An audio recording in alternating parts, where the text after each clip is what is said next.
Hello everyone in cyber world. Welcome to day 6 of our trip to Japan. Today we're going to challenge cloth dyeing, and we got a bunch of walking to do after that, so let's get right into it.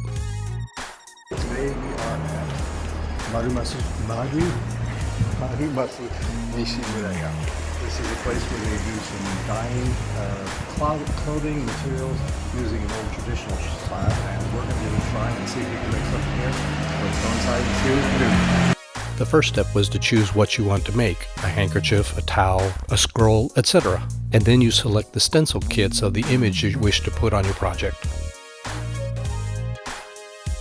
You load the color into a paintbrush. Much to our surprise, you rub out all that paint onto a napkin before applying it to your project. It turns out this is done to prevent the dye from saturating the cloth. So far so good. Now Mrs. Poorman gets to add her favorite cherry blossoms. But wait, she had to add more cherry blossoms.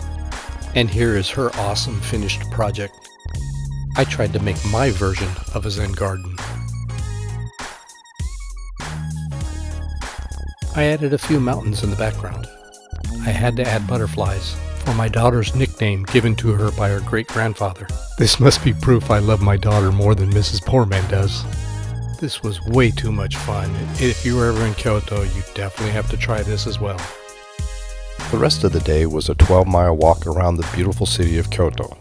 By fluke, we happened to cross a creek with a beautiful walking path right in the middle of the city.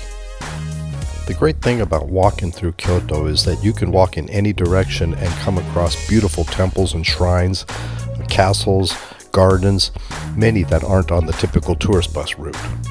It's Danko time! It was along our walking path, so we had to see the Kinkakuji, the gold pavilion. Mrs. Poorman forced me to get this, I promise. Our next stop was at Ryo-Anji, where we sat and just stared at this beautiful Zen garden. We then made it to Ninnaji. We just sat and enjoyed the beautiful rock garden without saying a word and still had a great time.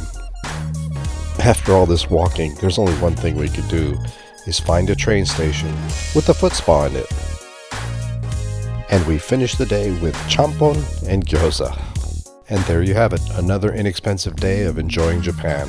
I hope you enjoyed. We'll see you again next week with the final day of our trip to Japan.